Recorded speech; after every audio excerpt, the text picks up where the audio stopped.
Well, parents are very afraid now that summer camp is here, right? We are very afraid of the teachers who are going to be there, of the surroundings, right? The adults who are there, the adult who is in the bathroom, the adult who is in the locker room, the adult who greets them at the pool, right? Because institutional violence is something that is very normal. It doesn't seem like it. One is calm when leaving their children, but in many institutions, violence is very normalized. And the worst thing about violence is that it doesn't leave visible marks. I always say it's not that there is a blow. No, sometimes it leaves internal marks that are very deep psychological marks. The point is that if the abuse comes from a caregiver, the harm is far greater, significantly intensified. Yes. So yelling, humiliating, threatening is not the way to educate. We don't educate children by punishing them. And we can't because parents are also in a position, in a role of power. Why are we in a position of power? Because we are beings who are psychologically and psychically developed. We have years of life experience. We have much more knowledge and we can exercise. In other words, we have a power that children do not have, and many adults in an institution do not exercise that power.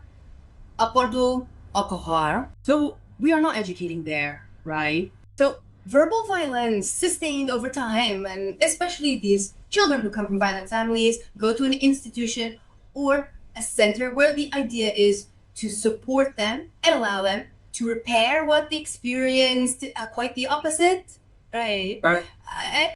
So this sustained violence alters emotional regulation.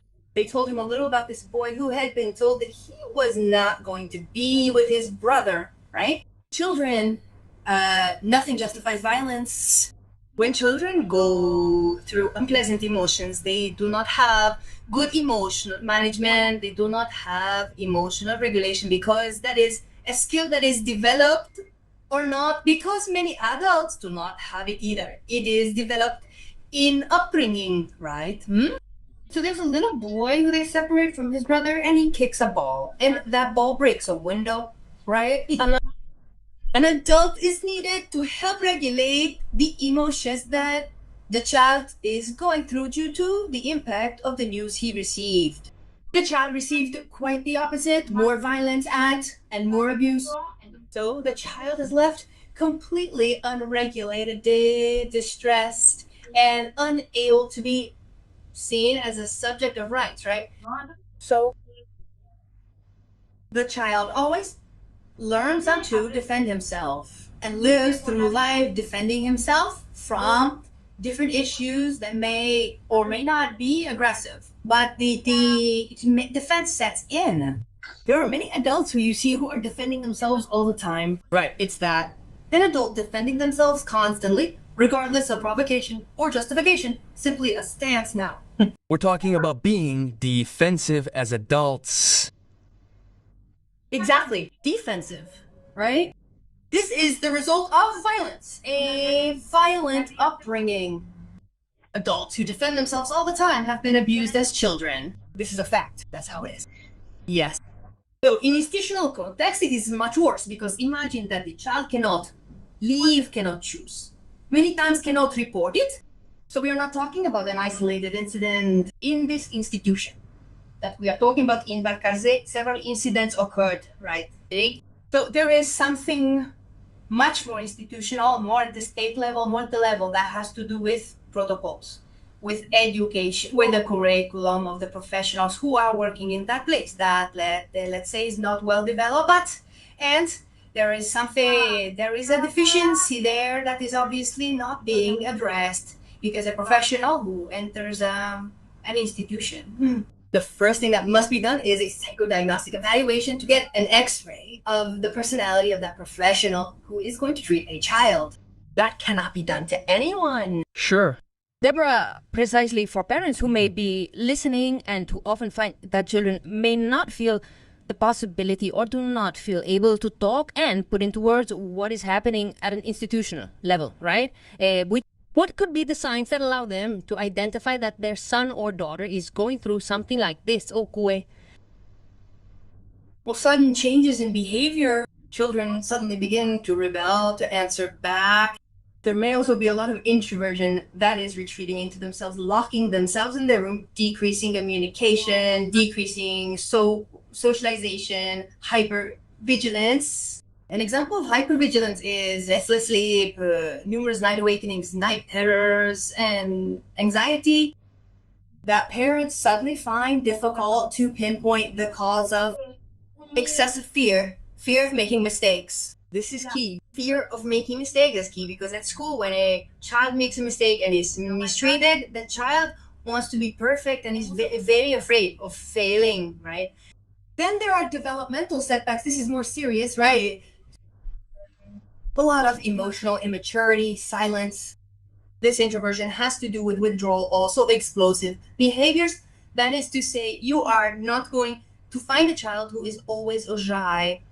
You can also find a child who is defensive all the time. And if this continues, that child normalizes it because a child who experiences violence at home and at school, also in an institution, begins to keep quiet because he normalizes this, right? Then this thing begins to happen. Well, if I speak up, they will scold me. Well, here it is like this. Yes, mom is like that. Mom sometimes yells, right? Right? So when the child adapts to the mistreatment, the problem, of course, progresses, right? So in many institutions, yelling is normalized as a disciplinary method, right? Because they think that yelling reduces or eliminates the child's disruptive behavior. And yes, it does work. It eliminates it because the child is silent out of fear, but the child feels humiliated.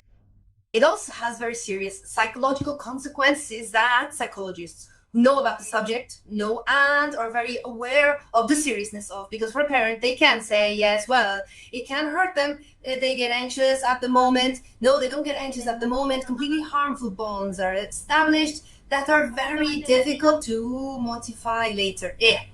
There is indeed a great lack of listening channels in institutions. Children do not listen to them. Why? Because there are so many. The crowd has to be managed. Everyone has to stay seated. Everyone has to leave now. Shut up. So they start to homogenize, right? Communication, so the channels are reduced. Yes. And the devices, sorry, Fernando, I interrupted you, but I wanted to say this. I work a lot with schools, and what fails the most are the devices that are interdisciplinary offices where there has to be a psychopedagogue and a psychologist. There is no listening for the teachers, no listening for the parents, no listening for the children. Why? Because that team fails. They hire a recently graduated psychopedagogue, and you may be a good psychologist because you have 10 degrees, but the real psychologist is the one who practices well.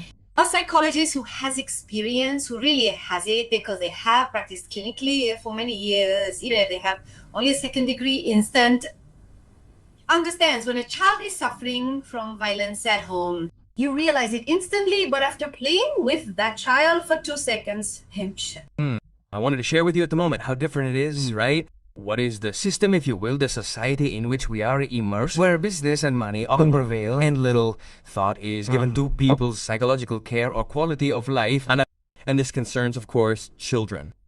And in a company, they do an opinion survey. The whole system is orchestrated so that after you inquire about a product, buy it or whatever, well, you rate the person who helped you, how the sale went, whatever, right? It's almost automatic. It can come to you on WhatsApp. It can be on the phone. And in these matters, I mean, there is no opinion here. There is no data collection. The systems are not designed. Their feedback could easily be imported from this private setting to an environment where you have kids, so that there is monitoring, I mean, with systems, with technology of how the kid did today, and we mark it, we write it down on a digital spreadsheet that school authorities, parents, families can access. Well, maybe in some cases it does work a little like that, but it generally only applies to grades, you know. I mean, only the grades. What is the system called? ELM is for kids, and it ends there. Kids are in math 8 or language Yes, it's solely their obtained score. Sure. And it's much more about how that kid is in school, how they're doing, and how they relate to others, and all that. No, it doesn't tend to be graded, so to speak. It's not that I want to grade it. I mean, it doesn't tend to be informed. There's no feedback with that. Well, I feel that's where we might begin to alter the situation if we introduce technology. Yes, absolutely. 1 second, I'd like to share something personal. I have a son who, goes to grade 5, and I ask for meetings at school beyond the ones they give me. I ask for 3 meetings a year. Then the teacher starts telling me and says, well, he's very interested in writing. He started learning to write his name. Now he knows how to. No. Please tell me who he hangs out with, who he plays with, who his friends are, how he responds when he gets upset, and tell me if he has trouble socializing on the playground, at school. Does he adapt to groups when they change? Those are my questions. And I stop them in grade 2. I don't care at all. I know he writes and my son doesn't. And if he doesn't know how to write his name now, he'll learn to in 1st grade. It doesn't matter. I care about something else. No, tell me about a scene. Where have you seen my child become distressed and how they resolved it and with whom? Give me the names of other children. Why? Because social skills, socialization, and emotional management are fundamental to any human being. So I want to contribute something here. What is missing? What is wrong? There is a lack of real external supervision. When I say supervision, it is repeated, constant. There is a lack of mental health education for teachers, for educators, and for the psychological department within institutions.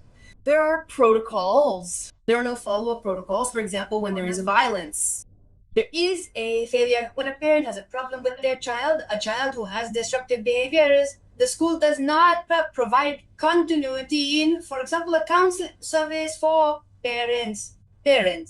No referral to the psychologist. They don't refer them to a psychologist. Dad and mom need therapy. Many times what is wrong is the lack of responsibility, the parents' assumption of responsibility, that anything that happens to our children is always a symptom of the adult. So there are no periodic evaluations. I give talks in schools and it's one talk with 1 PowerPoint per year. There is no mandatory sustained mental health training among. Of course. And there are no spaces for emotional care for teachers who often feel violated by their parents.